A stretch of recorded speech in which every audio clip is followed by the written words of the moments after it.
Week 7. Right. That's what's upon us. The season's flying by at this point. Every year. So, you know the deal. You've probably been watching the videos. We're going to start off with the tip. Dustin, go ahead. So last week, you might remember if you watched the show, we talked about what to do if it's time to panic. But now let's talk about what to do if you're 6-0 or 5-1. You know, there's obviously a lot of different strategies there. The biggest thing, though, is your word. At this point, you're looking pretty good at the playoffs. So it's time to start thinking about Week 14 through Week 16. So, let's keep an eye on those matchups, taking a look at who you might want to trade for. Take a look at the teams that are down at the bottom that might be panicking. Look at guys like Monte Ball. Look at guys like Jimmy Graham, Calvin Johnson, even Josh Gordon. Yep. Guys that you can get and put on your bench who might be healthy and ready for when it counts the most. You're going to get them at a slightly discounted price. And anything that you can do with your bench by just trading your bench to upgrade your bench, that's one of my favorite moves. It doesn't affect your starting lineup now. You're just trading away depth for long-term better players. And an overall thing, we didn't talk about this, so my CEO doesn't yell at me. Fab bidding, we're week 7. If you're at $100 cap and you have $90 left, spend some money. Think of it like an auction draft. You don't want to be left at the year with money left on the table. So go ahead, spend some cash. And all you commissioners out there, one of the things we do in our fab bidding leagues is we allow you to trade money. Yes, it's awesome. Really fun. I would highly recommend it. I traded $9 for Alfred Blue because I had Foster. It was perfect. great though. It was well worth my $9. I like it. All right, so let's get into it, Dustin. We're going to start off with some forum questions, and I'm going to start off for you. The first one comes from Brunso, 10-12. Wants to know which QB should be starting. Cam Newton after that resurgent game at Green Bay, Eli Manning at the surprising defense, Dallas Cowboys, or Tom Brady Thursday night against the Jets at home. Who are you going with? I thought I had it all figured out before the show, and now I'm not so sure. I'm ruling Eli out just because you just don't know which Eli is going to show up. So for me, it's between Cam and Brady. But the Thursday night game, you don't know what's going to happen on those. At least he's home. Either. He's home though. Yeah. He travel.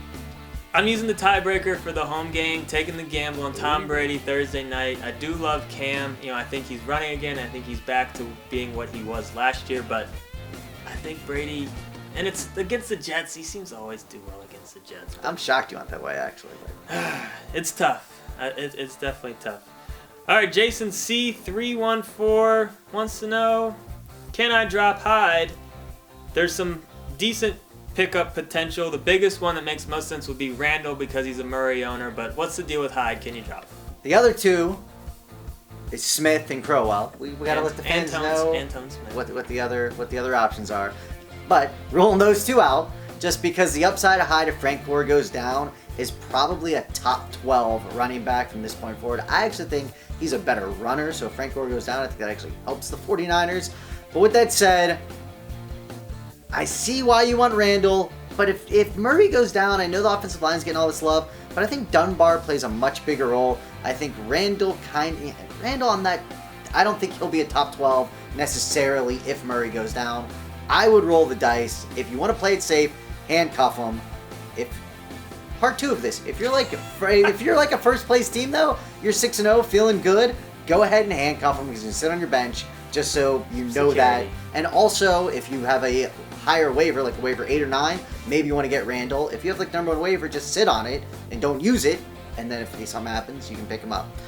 Talk too long. Dustin, the Sid wants to know, should I do this trade? He's receiving Marshawn Lynch. He's giving up Joique Bell, Lacey, and Edelman, all for Lynch. So I wanted to put this one on here because I do think sometimes at this point of the year, people might be willing to overpay for an upgrade. But make sure it is absolutely clear-cut upgrade. In this situation, I'm not necessarily saying that going from Lacey to Lynch is something that I'm getting all that excited about. Now, I'm not saying that Joique Bell and Edelman are huge pieces to your team that you're going to cry if you don't have them on your team anymore, but I think I would want at least one decent piece back in this trade to do it. I mean, if you say, do you want Lynch or Lacey? At this point, I think I'd have to go Lynch, even though I don't love him. Definitely. But I mean, he's playing great, and Lacey has, off to a slow start, obviously. But I would want just one little piece back, maybe an Edelman-type value player back, just to even this one out a little bit more. You're giving up just a little too much. Yeah, or just take out Bell out of the deal, and it just don't get done, because Edelman's getting the targets. All right, bus, sleepers, and deep sleeper time. And I'm going to start. My bust is going to be the guy we're just talking about, Joique Bell. And, there's obviously some, you're probably going to have to start him based on what your team is. I'm just saying temper your expectations. I know he had a great week last week, but they got Theo Riddick involved. Reggie Bush is said he's 100% back. He's healthy. So it's going to go back to the Joique that we had at the beginning of the season, splitting carries. I think he does okay. I just don't see him as a top 10 player where I see him ranked all over the place. I think that's nuts. My sleeper is going to be Lamar Miller at Chicago. I love this play. I got him actually ranked in my top 12 this week coming up. Knowshon Moreno is placed on season-ending IR. He's going to get all the carries again. And the thing I love about Lamar Miller, he catches the ball. He's pretty good with his hands. But inside the 10, he's got 4 touchdowns inside the 10. So there's no vulturing going on. So you're getting everything with Miller. So many injuries, that's a rarity. My deep sleeper is my new man crush. I love Holmes on Oakland. I love this guy. He's a big receiver. I love big receivers, but I love targets even more. He was banged up at the beginning of the year. He's now fully healthy. 20 targets over the last 2 games. He's clearly the number 1 target. James Jones is not number 1 receiver. I absolutely love him. I think that he's a great guy that'll do good this week and continue to go on. At least I hope so. I got him in literally every league. Spent a lot of money in Fatbon. Real chatty today. Go ahead. Can I go? Yes. Thank you. My dud is going to be Brandon LaFell. And it's a little scary because it's a decent matchup for him. And he has had a couple big games. All I'm going to say about him is don't start think that you have, top 5 fantasy receiver and start putting him over big name guys.